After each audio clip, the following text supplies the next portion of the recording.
사랑하는 형제자매 여러분, 오늘 이 자리에 함께하신 모든 분들의 삶에 하나님의 크신 은혜와 평강이 가득하기를 먼저 기도합니다. 우리는 하나님을 믿는다고 말합니다. 그러나 우리 삶의 가장 큰 도전은 하나님을 믿지 못하는 것이 아니라 하나님께서 창조하신 나 자신의 모습을 믿지 못하는 데 있습니다. 당신은 하나님을 믿지만 정작 그분이 만드신 당신 자신에 대해서는 의심하고 있지는 않으신가요? 오늘 이 말씀을 듣는 여러분께 간절히 부탁드립니다. 이제부터 앞으로 나아가는 모든 순간에 이것 하나만은 꼭 기억하십시오. 때로 인생이 내 뜻대로 풀리지 않고 실수하고 넘어지는 순간이 찾아올지라도 지금 당신의 모습이 바로 하나님께서 만드실 수 있는 최고의 걸작이라는 사실을 말입니다. 모든 일이 당신이 원하는 대로 흘러가지 않을 때에도 하나님께서는 단 한 번의 실수도 하지 않으셨습니다. 비록 세상 사람들은 당신의 진정한 가치를 알아주지 못할지라도 하나님께서는 당신을 창조하시고 한 걸음 물러서서 이렇게 말씀하셨습니다. 참 좋구나. 오늘 저는 이 자리에 있는 누군가를 향해 말씀하고 있습니다. 어쩌면 당신의 어머니도 당신의 아버지도 당신을 보며 만족하지 못했을지 모릅니다. 당신의 아내나 남편, 심지어 당신의 자녀들조차 당신의 모습이 부족하다고 생각했을지도 모릅니다. 하지만 온 세상을 창조하신 하나님께서는 여섯째 날에 당신을 만드시고 깊은 만족감 속에서 말씀하셨습니다. 이제 됐다. 참으로 좋구나. 사실 하나님께서는 당신을 만드신 후에 단지 좋다고 말씀만 하신 것이 아닙니다. 그분은 모든 창조 사역을 멈추고 안식에 들어가셨습니다. 당신을 만드신 후에야 비로소 다 이루었다고 선언하신 것입니다. 당신이라는 존재는 그 자체로 너무나도 존귀하고 특별하기에 하나님께서는 당신과 똑같은 사람을 단 한 명도 다시 만들지 않으셨습니다. 혹시 이 말이 잘 와닿지 않으셨나요? 다시 말씀드리겠습니다. 당신은 이 세상에 단 하나뿐인 하나님의 걸작품이기에 그 어떤 복제품도 존재하지 않습니다. 그런데 우리 중 많은 이들이 왜 힘들어할까요? 바로 나의 본 모습이 내가 사랑하는 사람들 혹은 내가 속한 사회의 기대와 맞지 않는다고 느끼기 때문입니다. 그리고 우리는 그들의 시선과 하나님의 시선을 혼동하기 시작합니다. 세상의 평가가 마치 하나님의 평가인 것처럼 착각하며 스스로를 깎아내립니다. 하나님께서는 저를 만드실 때 저에게 특별한 목소리를 주셨습니다. 대부분의 남자들과는 다른 깊은 울림을 가진 저음의 목소리 말입니다. 하나님께서는 제 목소리에서 모든 고음을 낮추시고 사람들의 마음에 스며드는 깊은 베이스를 선물하셨습니다. 그리고 그 목소리에 사람들에게 전율을 주고 생명을 불어넣는 에너지를 담아주셨습니다. 여러분, 제가 방금 무슨 말을 했는지 놓치셨을지도 모릅니다. 하나님께서 인간에게 주신 수많은 선물 중 하나, 바로 창세기에 아담에게 불어넣으셨던 그 생명의 기운을 제 목소리에 담아주셨다는 말입니다. 저는 한때 하나님께 제가 누구인지 물었던 적이 있습니다. 그때 하나님께서는 저를 창세기 말씀으로 이끄셨습니다. 그리고 말씀하셨습니다. 내가 너에게 준 선물은 내가 흙으로 사람을 짓고 그의 코에 생기를 불어넣었을 때와 같은 힘이다. 너는 모든 재능을 가지지는 못했을지라도 내가 입을 열어 사람들에게 말을 할 때 생명이 없는 자들에게 생명을 주는 능력을 가졌다. 그것이 1대1의 만남이든 수만 명이 모인 군중합이든 혹은 영상을 통해 만나는 수많은 영혼들이든 상관없습니다. 아들아, 내가 입을 열 때 그것은 나의 숨결을 불어넣어 사람들에게 생명을 주었던 창세기의 그 능력과 같다. 너는 생명을 주는 자다. 그러니 그 무엇도 너를 그 길에서 돌아서게 하지 못하게 하라. 문제는 바로 여기에 있습니다. 우리는 하나님이 누구신지는 압니다. 하지만 정작 우리 자신이 누구인지는 모릅니다. 만약 우리가 우선순위라는 이 한 단어만 제대로 붙잡는다면 우리의 삶은 완전히 달라질 것입니다. 다 함께 따라 해볼까요? 우선순위. 네, 바로 우선순위입니다. 우선순위란 무엇일까요? 다른 것들보다 앞서거나 먼저 나아갈 수 있는 권리를 의미합니다.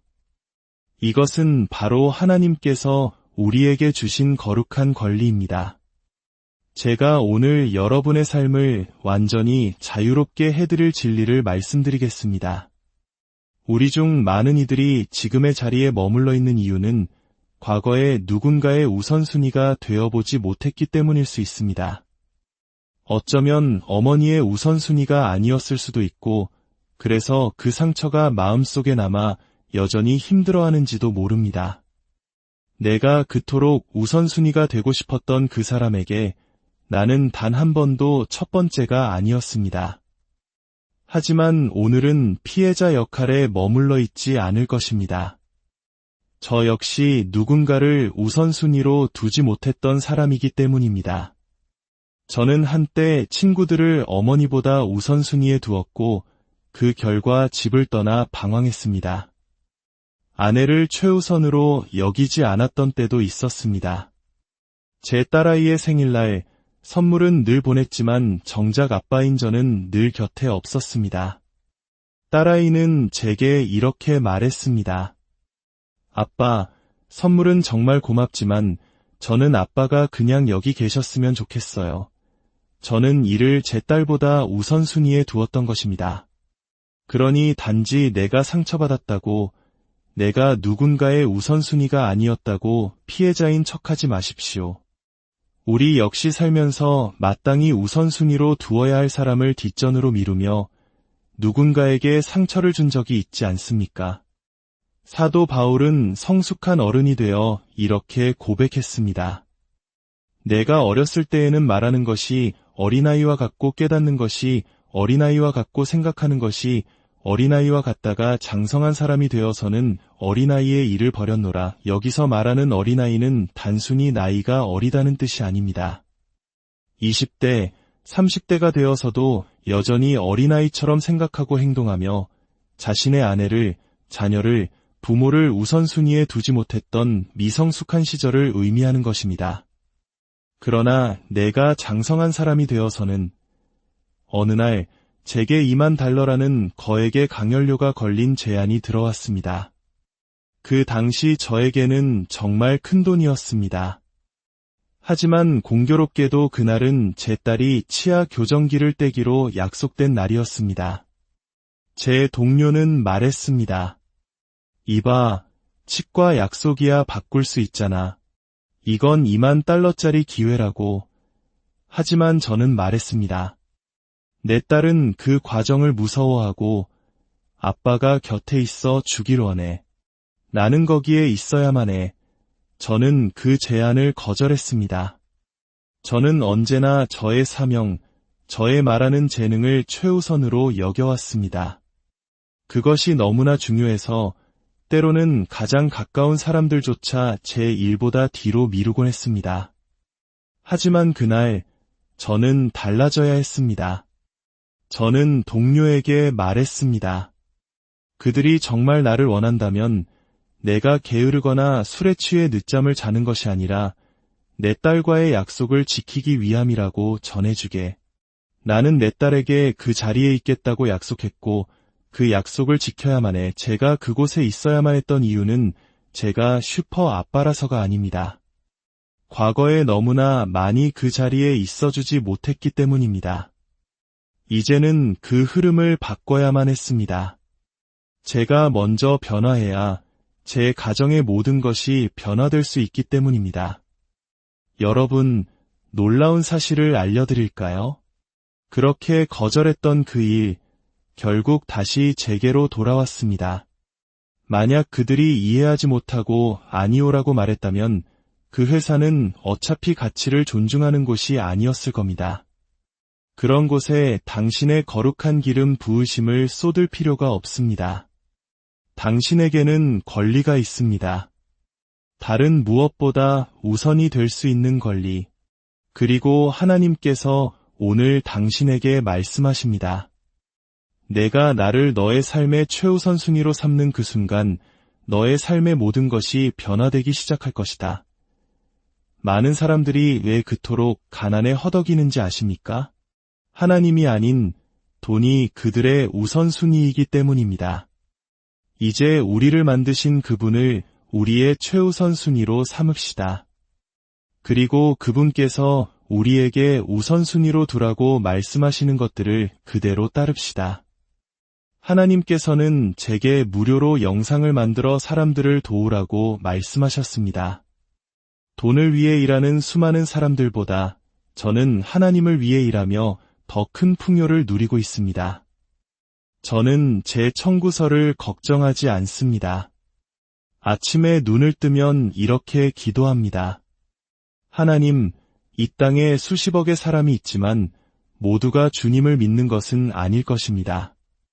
저는 주님께 헌신하겠습니다. 오늘 주님께서 저를 통해 무엇을 하길 원하시든 제가 여기 있습니다. 저는 그저 하나님을 신뢰합니다. 제가 그분의 일을 하면 그분께서 제 일을 책임져 주실 것을 믿습니다. 제 등을 걱정하거나 뒤를 돌아보지 않을 것입니다. 공중에 나는 참새 한 마리도 돌보시는 주님께서 저를 돌보실 것을 믿기 때문입니다. 여러분, 문제는 여러분이 하나님을 모르는 것이 아닙니다. 예배에 참석하지 않거나 교회를 다니지 않거나 믿음이 없는 것이 아닙니다. 여러분의 진짜 도전은 하나님이 여러분 삶의 우선순위가 아니라는 점입니다. 다른 것들이 그분의 자리를 대신 차지하고 있습니다. 당신의 삶에 어떤 일이 있었을 것입니다. 당신이 망쳤거나 잘못된 일을 저질렀거나 누군가 당신을 비난했을 수 있습니다. 그리고 그것이 당신의 새로운 기준점이 되어버렸습니다. 그러나 당신의 유일한 기준점은 우선순위가 되어야 합니다. 당신이 먼저 스스로가 하나님의 최우선 순위임을 깨닫지 못한다면 아무리 많이 기도하고 성경을 읽어도 그것은 공허한 외침일 뿐입니다. 오늘 이 시간 당신의 삶의 주인을 다시 한번 하나님으로 모시길 축복합니다. 그분이 당신의 삶의 운전대를 잡으실 때 모든 것이 제자리를 찾아갈 것입니다. 당신은 혼자가 아닙니다. 당신은 하나님의 가장 소중한 자녀이며 그분의 최우선 순위입니다. 당신의 모든 길에 하나님의 평강이 함께하기를 간절히 기도합니다.